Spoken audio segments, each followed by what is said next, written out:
Hi, my name is Coreen Zalot with Arizona Metro News. Today we have a special guest by the name of David Giles. He is running for the 9th District Congressional candidacy. So please welcome David Giles to the show.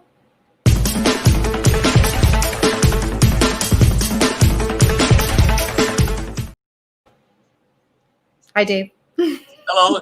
Thank you, Coreen, for having me. Thank you for being here today. How are you? I'm doing great. I'm getting better every day, Good. So today we are going to be discussing security. And that kind of encompasses a lot of different things, from building the wall to the Second Amendment and gun ownership. Why don't we go ahead and start by discussing building the wall? Are you for it? And if so, why? Yes, I'm absolutely for building the wall. We've got to stop some of the drugs that are coming across the border, some of the human trafficking, especially in children coming across the border. We got to stop, terrorists from coming across the border. It's illegal immigration coming across the border. As long as they can get across the border, our security as a nation is in jeopardy. So I'm completely in favor of building the border wall. Okay. And do you know any data or information that supports on just how much human trafficking or drugs are coming across the border? I haven't got a lot of data on it. The data that I have is what I hear mostly on the news, but it's gone down significantly. And Okay. virus being here, they've closed down the border wall even more. So it's significantly reduced. Okay. Yeah, I've read. That's the bottom line. What's that? It's working. That's the bottom line. Yeah. Yeah, I've read a lot about human trafficking in particular that is impacted by the border, flying across border walls, as well as even walking or some of the secret underground tunnels. So that's a big issue. It's $1 billion industry from what I understand. The cartels have got their hands in it. And they want to make sure that it continues to be profitable to them. But securing the wall is something that we must do. Every other nation in the world's got a secure wall that you can't get past. And we can build a successful wall. And there's examples where they build it between North and South Korea and in Israel. Walls work. Okay. I know one of the arguments that a lot of people who are against building the wall would say, that, well, there's a couple of things, but one, people think, well, they'll just build tunnels underneath it and get in through that way. And another argument is that there's a lot of people that are coming across the borders just to find work. They're innocent people. They just want jobs. They need to support their families. What are your opinions on those two issues? Well, people who want to come across and work, we've got guest visas that are out there already. Use them. One of the things and they've been abused. Okay, there are companies, agencies that take advantage of these workers and make them pay all sorts of fees. But I would think that we should be able to take a particular guest worker who's gone back home every year and maybe give them a visa, something that would last 5 years, and get them to work with a particular company here in the States and bypass some of these people that are taking advantage of these workers. If they're honest working people, let them in, let them work, give them the visas that we got to do, but do it legally. And then they legally go home, and then they legally come back. Legally is great. We want to bring legal people to America. Okay. Yeah, I know there's been a lot of, like you said, the drug cartel, and the M13, I think, is one of the gang members that's raised a lot of concern for the safety in especially border towns. And you're bringing up on the safety issue. That's another important things we got. Whether they be the cartels or they be terrorists, they're still coming to cause harm to the American people for their own self-interest. Right. And I think a lot of times people think just specifically about the border of Mexico and the United States, but there's also the border of Canada and the United States. Anywhere really, a border where somebody could come across with drugs or with human trafficking, all of those areas. Why do you think that nobody really talks about border security around Canada? It's much more difficult up there, and the cold weather makes it more difficult to cross the lines. You got much more desolate, harsh, life-threatening areas across there. We have good border posts across the lines. A lot of it is, waterways. A lot of it is, you got good traffic going across there. It's just not used. They are coming up from the south. We don't have a problem up there.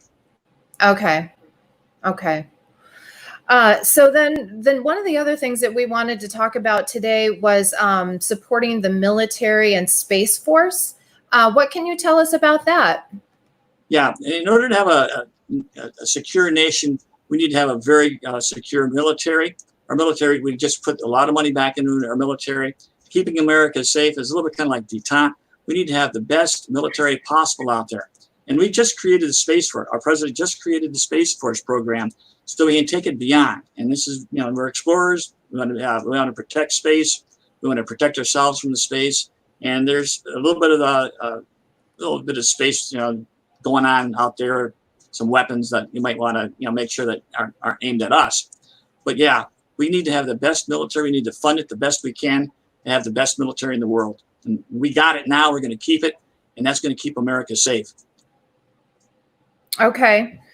I know one of the other things that we discussed was DACA, and that kind of goes back again into the immigration. What are some of the policies that you would like to see implemented around DACA? There's two things that come to mind right away. And when you apply for citizenship to America, there's like 7 things that you have to fulfill. And one of them is after you applied for you get your green card, you got to live here 7 years. Or so that it varies between which profession that you're in. But if you've been here as a DACA participant probably 20, 30 years, I would immediately say that should use it as like time served. Okay, we don't need to make people stay here another 7 years or 5 years or whatever it is. It's done. That deal is done. The second thing that kind of bothers me a little bit, or actually bothers me a lot, is, let's take little Susie that was brought over here when she was 3 years old and get brought her up from Timbuktu in Mexico or Cambodia or wherever they're from.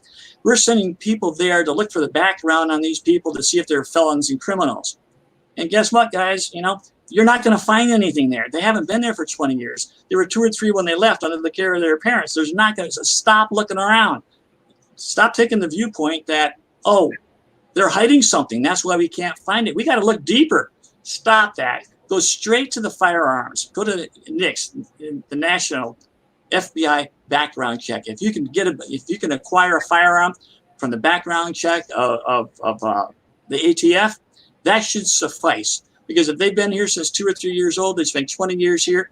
If there is a problem with a felony, then it will show up in the American ATF system. You don't need to go any further. We could get the background check done in 5 minutes. Those 2 things would put everybody on a path, because DACA people, you have a path for citizenship. All you have to do is enact it and do it. And these 2 things that I put out there would put it so that you could get your citizenship faster.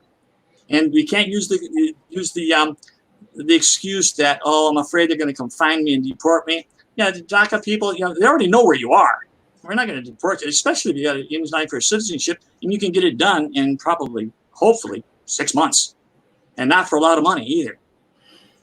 Okay, and then does that tie advantage of by bad lawyers charging thousands of dollars? I believe the fee is $400. Okay, does that tie into NICS, or what's the NICS policy?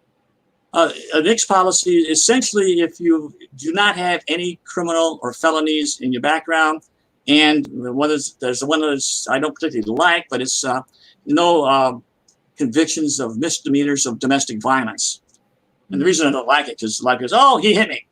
We got to get something a little more substantial than that. But yeah, if you have no criminal background, you should, in the States from ATF, and ATF is an extensive background check that they do to you. So if there's nothing there, people, you're fine. You don't have a criminal background, especially here in the United States, where it's going to count. It's going to count in the end. Let them in. Let's have good working people. And a lot of these people are hardworking, not only hard people, they're religious people, hardworking people, and they want to be Americans. They're just afraid that they're going to be abused, and I don't like that at all. I'll do whatever I can to help people become Americans legally. Right. So you're not give it to me for free. There is a process there. go through the steps. And what was it? I think it was like 2 years ago on the 4th of July, the holiday we're having tomorrow. Downtown Mesa swore in over 100 new Americans on that night. Wow. Okay. Brings tears to your eyes because these people want it and they went through the steps and they got it. Yeah. Right. So you're not necessarily opposed to immigration. You just want it to be done legally. Legally. That's the key word. Do it legally, and we should be able to help all the people that want to do things legally. And it also has to be to help America. Americans, you don't want people coming in to be, take advantage of us, take advantage of our social systems.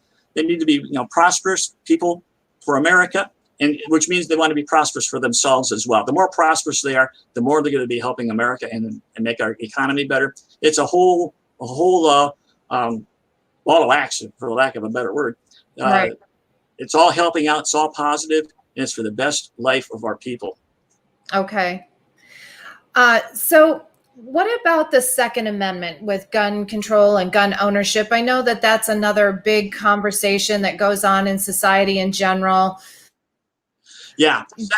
What are your thoughts on that? The Second Amendment shall not be infringed. Okay.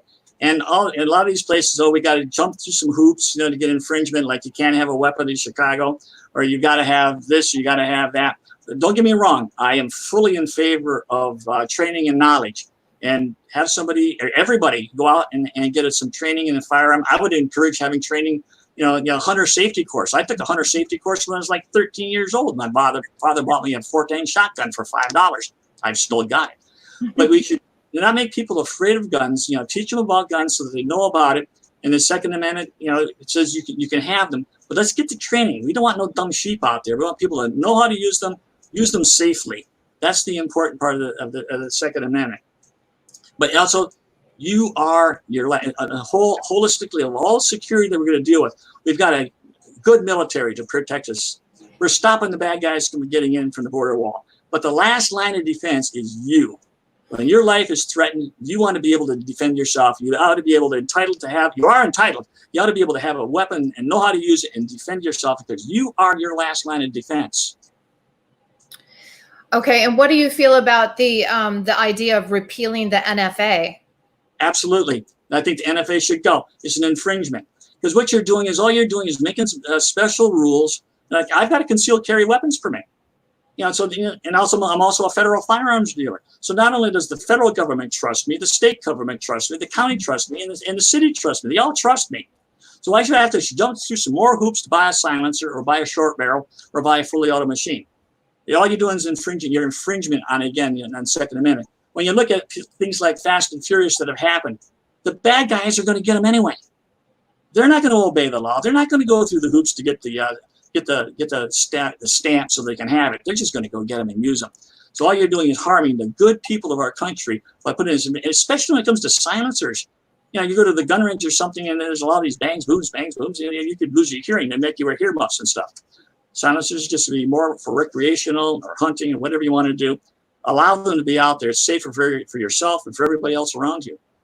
Can you explain? They should completely be gotten rid of all of it. Can you explain to our audience what the NFA stands for? What that policy is? I think the policy is that any short barrel rifle, which is less than 18 inches, has got to get a special permit. Any fully automatic weapon has got to have a special permit. Any silencer has got to have a special permit. That's your NFA rules. And those are the three categories. They call them Class 3. And they're just infringing upon good, hardworking, honest Americans. Okay. And then can you also maybe explain to the audience what is reciprocity and what is your stance on that? How do you feel about that? I think federally we should get a reciprocity mandate law out there. That's something I would support. Because what it's going to do, it's going to say that you've already had your background check done, you've got your concealed weapons permit, you've been fingerprinted, they know you're not a felon, they know you're a good citizen, they know you're probably a hard worker as well. But you're not a threat to the community or anybody else, or yourself or anybody else around you. So you ought to be able to take, if you got your concealed weapons permit, carry your weapon in any state. Reciprocity on it means that you get it in one state, it's valid in all states. it's kind of like your driver's license. If you get a driver's license in Arizona, I can drive in Texas, Florida, New York, wherever I want to go, I can drive legally. And that's what you want to be able to have, because you've gone through the background, you've gone through the training like you did for a car. You took a road test, you took a written test, and you were able to get your driver's license. You maybe went through a permit, but you got your driver's license. Same thing with a firearm and the Second Amendment and the rest, and the concealed carry weapons permit. You're going to go through a class. You're going to go through a road test, kind of where you have to shoot the target, and make sure you're not shooting your foot. But it's proficiency. And if you're proficient, knowledgeable, honest, you should be able to go in any state you want. I also have a pilot's license. I can fly in any state I want. So this is just an infringement that some people wanted, to take the weapons away from us, because they forget why we have the Second Amendment. Okay. All right. And then the last question that we're going to talk about today is your security concerns with defunding the police or our first responders. What are your thoughts on that? That's a really hot topic in today's conversation with police brutality. What's your opinion on that? Initially, I'm opposed to defunding the police department. We got to be able to have and I support our first responders wholeheartedly, our police, our medics, anybody in the first responder field out there. I support them. I want to get them as much funding as we can and as much education as we can. And any rotten apples in there, we got to be able to have a way to get rid of them, like we did with our President Trump did with the VA. You got some rotten apples in there, we can get rid of them now. So we want to be able to keep all of our police first, whether it be the city police, the state police, the federal police, the FBI. Most all of these workers are good, heart, honest, good-working people. Okay. And would you be supportive of, if we're not going to defund the police, maybe allocating some funds for de-escalation training or some racial diversity training, something along those lines, or social services added on to, handling certain situations? Yeah, precisely.